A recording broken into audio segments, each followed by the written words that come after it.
अस्सलाम वालेकुम मेरी यूट्यूब की फैमिली, कैसे हैं आप सब। उम्मीद है कि सब खैरियत से होंगे। मैं भी अल्हम्दुलिल्लाह बिल्कुल ठीक हूँ। तो बस मॉर्निंग का टाइम था। आपको पता है कि बस ईद आने में कुछ ही दिन रह गए हैं और घर की डीप क्लीनिंग वगैरह भी करनी है। तो बस वही मैंने ना आज ना अपने रूम की डीप क्लीनिंग करनी है। आओ आपसे अपनी रूटीन शेयर करती हूँ। अच्छा, मैंने ना झाड़ने वाला डंडा ये वाला लिया था। ये ना बड़ा भी हो जाता है और इजली ना आराम से जाले वगैरह भी इससे ना झड़ जाते हैं। तो यहाँ मैंने ना अपनी दीवारों के ना जाले वगैरह झाड़ दी थी, क्योंकि आपको पता है ईद आने में कुछ ही दिन रह गए हैं। तो बस मैंने कहा कि थोड़ा थोड़ा बस ना मैं ये ना मतलब दीवारें वगैरह ये साफ़ कर लूँ और अपने रूम की डीप क्लीनिंग वगैरह कर लूँ। तो पंखे वगैरह मेरे इतने गंदे नहीं थे, बस उस पर भी मैंने ना हल्का सा हाथ मतलब ना डंडे के ज़रिए से ना सारा मैंने ना डस्ट वगैरह जो थी ना वो इससे साफ़ हो जाती है।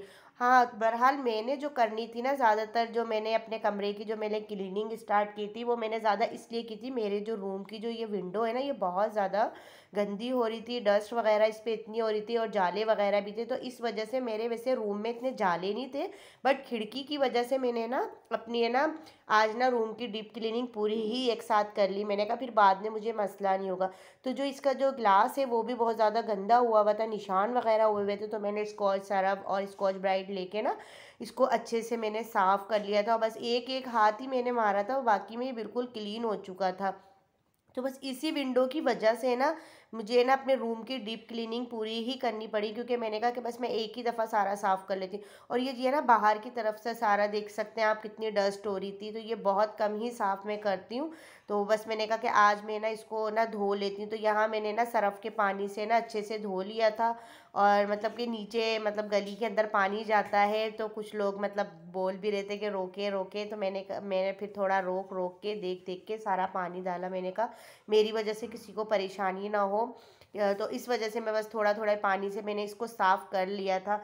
और है ना बस ये आगे तक भी मैंने इसको ना बस पानी डाल लिया था, क्योंकि गली के अंदर ना तार वगैरह भी जा रहे हैं ना बिजली के।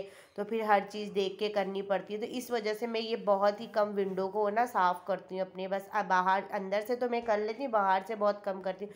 तो यहाँ मैंने ना बुरुश की मदद से ना जो निशानात हो रहे थे, जो साइटों में मिट्टी जमी हुई थी, वो भी मैंने बुरुश की मदद से अच्छे से साफ़ कर ली थी। और इसकी जो जाली वगैरह थी वो भी मैंने अच्छे से साफ़ कर ली थी। तो भाई यही होता है कि जब आप ना काम शुरू करो ना, तो फिर यही होता है कि आप सारा काम अच्छे से एक साथ सारा क्लीन कर लो।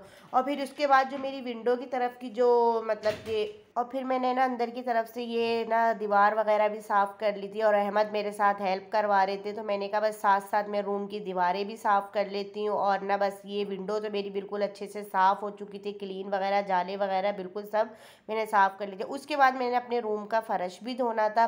तो ये जो मेरे टाइल्स वगैरह है लाइट कलर के हैं, तो इसकी जो लाइनिंग है ना वो ब्लैक हो रही थी। तो मैंने कहा कि मैं ना सारा सा ना सरफ फैला के और बुरुश की मदद से लाइनिंग को बिल्कुल साफ़ कर लेती हूँ। तो ये अहमद जानी भी बीच में आ रहे थे बार बार, बस कह रहे थे मम्मा मैं भी आपके साथ हेल्प कराऊंगा। तो बस ये मैंने इसको कहा कि आप बुरुश लेके ना लाइनिंग पे मारो ना। तो मैं इसको बता रही थी इस तरीके से मैं सारा ना सरफ फैला देती हूँ। और ना आप ना इसकी ना लाइनिंग जो ब्लैक ब्लैक है ना उसको ना सारा साफ़ कर दो। तो फिर मैंने ना सारा सरफ रूम में फैला दिया था। उसके बाद मैंने पोंछे की मदद से सारा मैंने ना बाल्टी के अंदर इसको ना पूरा मैंने रूम को क्लीन कर लिया था। उसके बाद मैं आ चुकी थी किचन में मैंने ये शेल्फ़ वगैरह साफ़ की। और है ना मैंने किचन की डीप क्लीनिंग तो पहले ही कर ली थी, बट मुझे फिर भी ना चिकना दीवारें वगैरह टाइल्स वगैरह चिकने लग रहे थे। तो मैंने सरफ का ना हाथ एक दफ़ा और मार लिया था। तो यहाँ चूल्हा भी मेरा इतना गंदा हुआ हुआ था चिकना, क्योंकि आपको पता है शहरी में भी पराठे वगैरह बनते हैं और ऑयलिंग का काम आजकल ज़्यादा हो रहा है। तो इस वजह से ना मैं ना इसको 2 टाइम साफ़ करती हूँ। और मेरा जो बीच वाला जो चूल्हे का जो पार्ट है ना ये बहुत ज़्यादा काला हो चुका है, मतलब कि ये ना बर्तन काले कर रहा है ना। तो मैंने अपने हस्बैंड को कहा था हम ईद के बाद चूल्हे को दिखाएंगे, या अगर न्यू लेना होगा तो हम न्यू ले लेंगे। तो यहाँ सारे मेरे शहरी के भी और बच्चों के जो नाश्ते के बर्तन हैं, क्योंकि आजकल अब बच्चे घर पर ही हैं, इनके बस रिज़ल्ट वगैरह आ चुके हैं अल्हम्दुलिल्लाह। रिज़ल्ट भी माशाल्लाह से बहुत अच्छा आया है, अहमद का भी और अबू बकर का भी आने वाला है। तो बस उसका वेट है। और दूसरा ये कि बस बच्चे घर में ही हैं, तो बस वही अपनी मतलब रूटीन से उठना पड़ता है। अच्छा, घर के मैंने सारे काम कर लिए हैं और बस ना मैंने बाज़ार जाना है। बाज़ार से अपने लिए कुछ चीज़ें लेनी हैं, बच्ची के दुपट्टा लेना है मैचिंग का और अपने लिए चप्पल देखनी है। तो फिर आपको पता है कि बाद में रश मज़ीद बढ़ जाना है और मैं दिन में जाती हूँ क्योंकि रात में मज़ीद बहुत रश होता है, तो रश में फिर कोई चीज़ समझ में भी नहीं आती और फिर जल्दी जल्दी के फिर वो काम से सही नहीं होते। तो हस्बैंड ने कहा कि अभी हस्बैंड की कॉल आई थी तो उन्होंने कहा कि हम लोग ना अभी बस चलते हैं 2 बजे के टाइम, तो फिर उसके बाद फिर नमाज़ वगैरह ज़ोहर की पढ़ के फिर हम लोग बाज़ार निकल जाएंगे। और हस्बैंड की कॉल आ चुकी थी, वो गली में खड़े हुए थे। उन्होंने कहा कि जल्दी से तुम अबाया पहन के आ जाओ, तो मैंने बस अबाया पहना जल्दी और मैंने अपना पर्स उठाया और मतलब उसके बाद मैं निकल चुकी थी। और यहाँ आप देख सकते हैं मौसम मतलब कि गर्मी नहीं लग रही थी, बिल्कुल सही ठंडा मौसम था। और यहाँ तारिक रोड पे मैं पहले इस वाली शॉप पे आई थी क्योंकि मैंने सुना था इस वाली शॉप पे ना चप्पलें वगैरह अच्छी हैं, तो डिस्काउंट भी लगा हुआ था। तो मैंने हस्बैंड को बोला पहले हम इस शॉप पे जाते देखते हैं। तो यहाँ सारी हील्स वगैरह थी, तो इतनी हील्स तो मैं पहनती नहीं हूँ, नॉर्मल हील्स पहनती हूँ।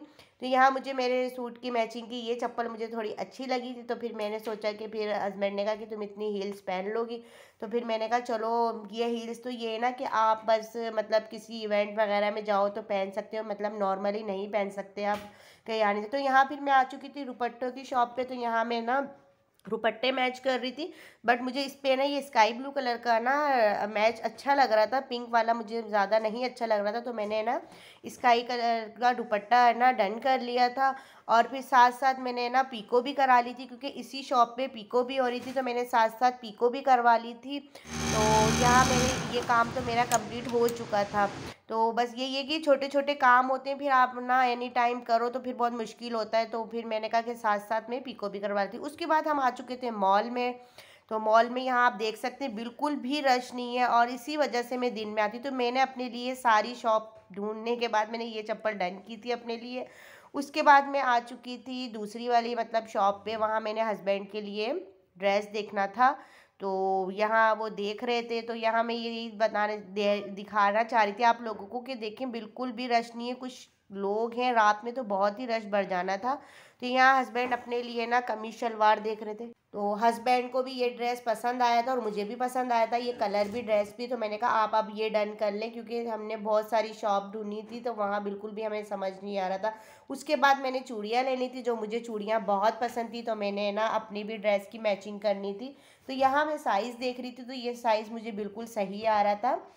और उसके बाद मैंने अपने लिए एयर रिंग्स देखी थी, तो ये वाली एयर रिंग मुझे बहुत अच्छी लगी थी। और उसके बाद मैंने ये अपने लिए रिंग ली थी, ये रिंग मुझे सिंपल सी थी बट अच्छी लग रही थी।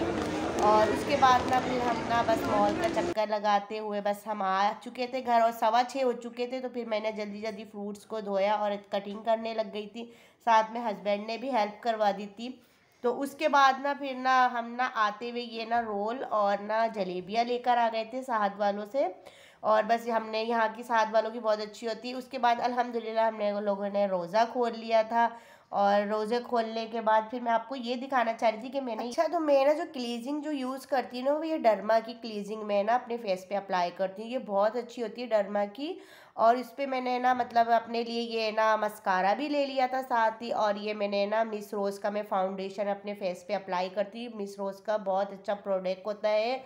उसके बाद मैंने अपने लिए ये वाइट और ब्लैक हेड्स जो होते हैं ये उसके लिए मैंने ये स्टिक भी ले ली थी। और ये मैंने ना मास्क लिया था जो मैं क्लीजिंग के बाद अप्लाई करती हूँ, ये बहुत अच्छा मास्क है। और ये मैंने अपने लिए ना मैचिंग की शॉकिंग पिंक कलर की मैंने नील पॉलिश ले ली थी और ये आईलाइनर ले लिया था। मतलब कि मैंने सारा सामान एक साथ ही ना ले लिया। ये अहमद जानी आपको कुछ दिखाना चाह रहे हैं। अहमद जानी दिखाओ। उम्मीद करते हैं आप लोग चाहिए तो ये देते मेरे मामू ने मुझे धन दिए चल्लो वाली ये देते हैं, इसके चल्ले हैं। इसको बहुत शौक था गन लेने का, तो ये वाली लेकर आया है छल्लो वाली। मैंने कहा किसी को मारना नहीं, किसी के आँख वाँख पे लग जाएगी, बस मैंने कहा ऐसी बस ना बगैर छल्ले लगाए हुए ना।